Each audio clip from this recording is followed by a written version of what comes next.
Wealth wealth means anything, कोई भी चीज़ दैट हैज़ अ वैल्यू, जिसकी कोई वैल्यू हो, market price, and can be exchange for a money, उसे एक्सचेंज कर सके मनी में। एंड सेकेंडली दिया है आपको, what must a things have to be called a wealth. A things must have these 4 features. कितने फीचर्स हैं? 4 फीचर्स हैं। First, utility. Utility, it should be useful and able to satisfy human needs and wants. Utility का मतलब होता है जो हमारी ज़रूरतों को फुलफ़िल कर सके, हमारी ज़रूरतों को सेटिस्फाई कर सके, वही है utility. Example, a chair help you sit. Chair क्या कर रहा है? आपको मदद कर रहा है बैठने में। और refrigerator keeps food fresh. Refrigerator क्या करता है? हमारे फूड्स को फ्रेश रखता है। नेक्स्ट आता है scarcity. Scarcity, it should not be available in unlimited amount. ये ज़्यादा अमाउंट पे अवेलेबल नहीं होता है। It must be limited, so ये काफ़ी लिमिटेड में रहता है। So people wants to buy it, इसीलिए लोग इसे खरीदते हैं। एग्जाम्पल, वीट और fresh fruits are limited. Wheat और जो फ्रेश फ्रूट्स हैं वो लिमिटेड होते हैं, सो दे कॉस्ट मनी। वो जैसा कॉस्ट बोलेंगे वैसा आपको पे करना होता है। Transferability, it must be possible to pass the thing from one person to another.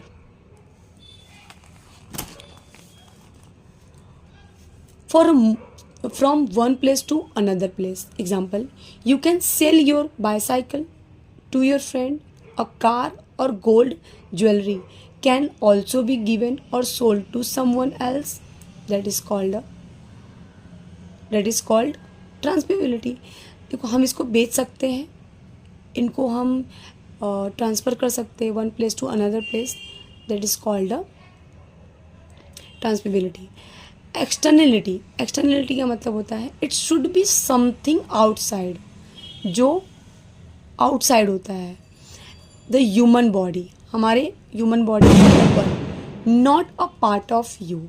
वो आपका पार्ट नहीं होता, आपके ह्यूमन बॉडी के पार्ट होता है। For example, your book, bag, mobile phones can be transferred, but your knowledge और health can not. आपका नॉलेज और हेल्थ उसमें इंक्लूडेड नहीं है। एक्सटर्नलिटी का मतलब जो ह्यूमन बॉडी के आउटर पार्ट में यूज़ किया जाता है, आउटसाइड यूज़ किया जाता है, उसे हम बोलते हैं एक्सटर्नलिटी। समरी में मैं आपको एक्सप्लेन करती हूँ। इफ़ समथिंग इज़ यूज़फुल, कुछ चीज़ें यूज़फुल में होती हैं और रेयर होती हैं। Can be given to another, हम किसी को दे सकते हैं। And it is outside your body, हमारे आउटसाइड बॉडी के ऊपर होता है। It's called a wealth. उसे हम क्या बोलते हैं बेटा? वेल्थ बोलते हैं। Example of wealth, car, gold, land, bag, TV.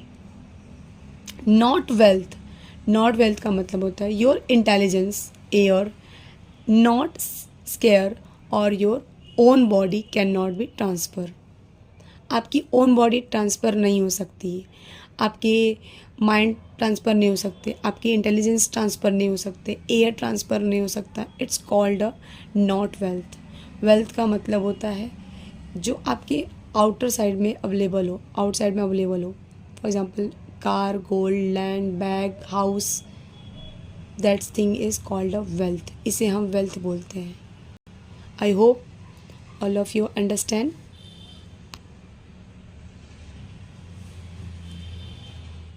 Next है personal income. Personal income is the total money and individual or household receive from all sources before any tax are taken outside, including salary, business income, rent, dividend and government transfer। Personal income, जो आप income generate करते हो उसे बोलते हैं personal income. जैसे पापा salary लेकर आते हैं, उनका पर्सनल इनकम है, ठीक है। कोई बिजनेस कर रहा है, उसका पर्सनल इनकम है। सोर्सेस का कोई भी सोर्सेस हो, आप उससे आप इनकम जनरेट कर रहे हैं, it's called a personal income. Okay, personal disposable income, income is the amount, income क्या है, आपका अमाउंट है, left after direct tax like income tax are subtract from personal income, and this is the actual money available for the spending or saving. Personal disposable income का मतलब होता है जो total income, जो हमारी पर्सनल सैलरी आती है उसमें से हम गवर्नमेंट को जो टैक्स पे करते हैं उसे माइनस करने के बाद जो हमारे पास बैलेंस बचता है वही हमारा होता है PDI, जिसे हम बोलते हैं personal disposable income. Example, personal income हमारा 5 लाख है, 5 लाख मैं कमा रही हूँ, ठीक है, अर्न कर रही हूँ, उसमें से मैंने गवर्नमेंट को डायरेक्ट टैक्स पे किया 50,000, तो टोटल हमारे पास बचा 4,50,000, जिसे हम बोलेंगे डिस्पोजेबल इनकम. इसमें मैं क्या करती हूँ, मेरा इंक्लूडिंग है एक्सपेंसेस, डेली एक्सपेंसेस जो हमारे होते हैं, सेविंग जो होती है, और कुछ हम परचेस करते हैं, वो सारी चीज़ें में इसमें क्या होती है, इंक्लूड होती है. That is called a disposable income. आपको की डिफरेंसेस मैं टेबल में बता देती हूँ.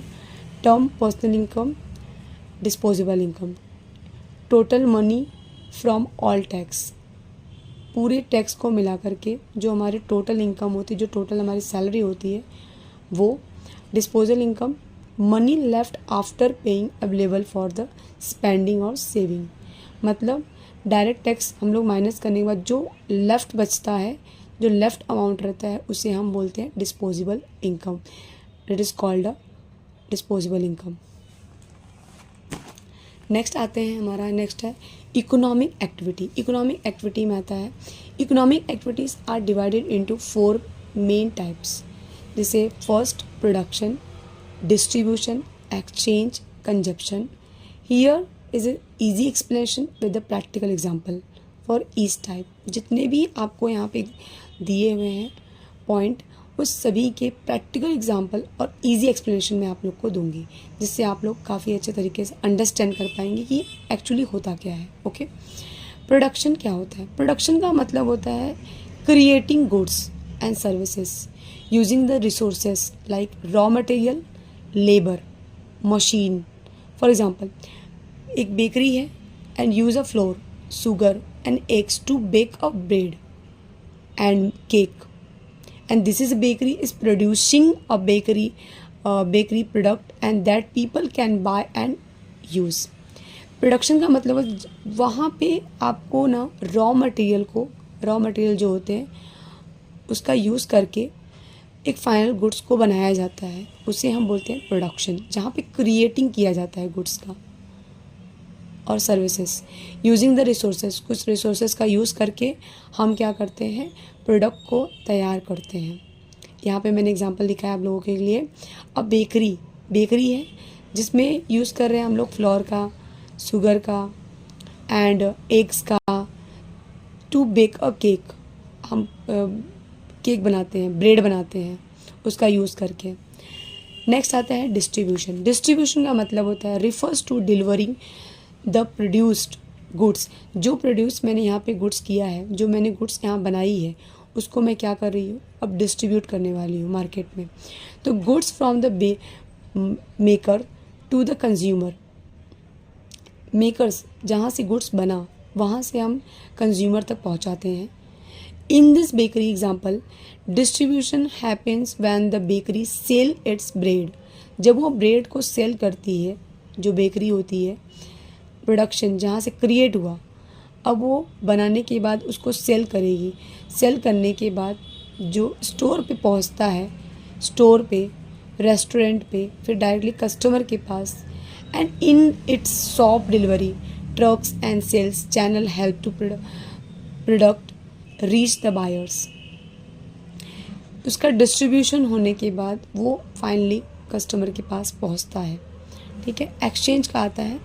एक्सचेंज मीन्स होता है happens when products are traded or sold in a market. For instance when a customer pay a money to buy a loaf of bread and from the bakery, and there is an exchange for a money for a product. And exchange also happen in this shops. यहाँ पे मैंने आपको production का बताया, distribution का and exchange का। Production जहाँ पे गुड्स फाइनली रेडी होता है, बनता है। डिस्ट्रीब्यूशन जो होता है, प्रोडक्ट जब यहाँ पे रेडी होता है तो उसको डिलीवर किया जाता है रेस्टोरेंट में, शॉप पे, स्टोर पे, ग्रोसरी में।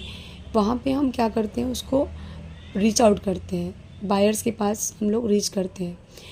फिर उसके बाद एक्सचेंज होता है। वो जब वो उनके पास पहुँच जाता है, restaurant, store, grocery and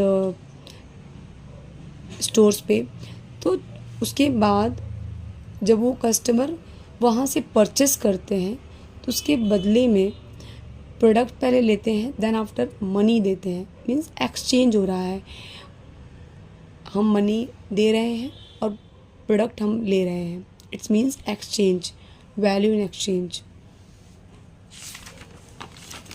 next आता है हमारा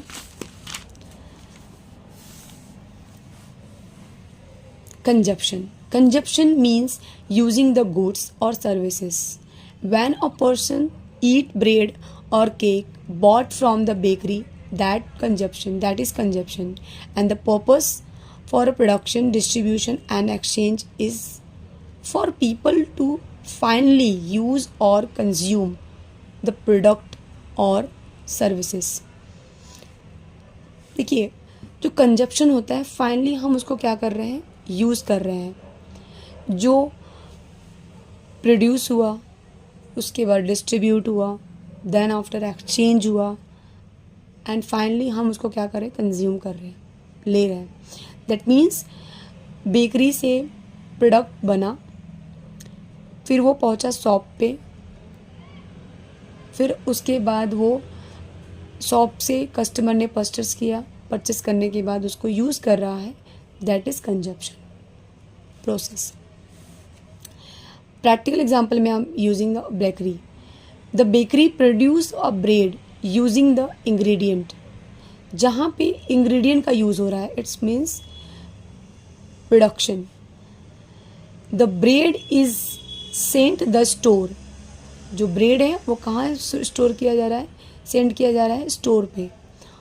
sold in their own shop, अपने ओन शॉप पे वो सोल्ड किया जा रहा है। इस means distribution. Customer by the bread, customer ने उसको ब्रेड को ख़रीदा और उसके बदले में उसने पैसे दिए, पे किया। It means exchange. They eat the bread, उन्होंने क्या किया, ब्रेड को ईट किया, खाया, कंजप्शन किया। These 4 stages show how an economic activity move from making, producing to its final use, making life better for the both producer and consumer. I hope आपको ये lecture पसंद आया होगा। अगर आपको ये लेक्चर अच्छा लगा होगा, लाइक करें, सब्सक्राइब करें, शेयर करें। इस चैप्टर के रिलेटेड अगर आपको कोई डाउट है तो आप मुझे कमेंट कर सकते हैं, अगर आप कमेंट करेंगे मैं आपको हेल्प। ये हमारा 11th स्टैंडर्ड का जो फर्स्ट चैप्टर है, इकोनॉमिक का फर्स्ट चैप्टर हमारा कंप्लीट होता है। अब मैं आपको नेक्स्ट लेक्चर में इकोनॉमिक के सेकंड चैप्टर का, नेक्स्ट लेक्चर में मैं अनदर टॉपिक डिस्कस करूँगी। तब तक के लिए keep watching, like, share and comment.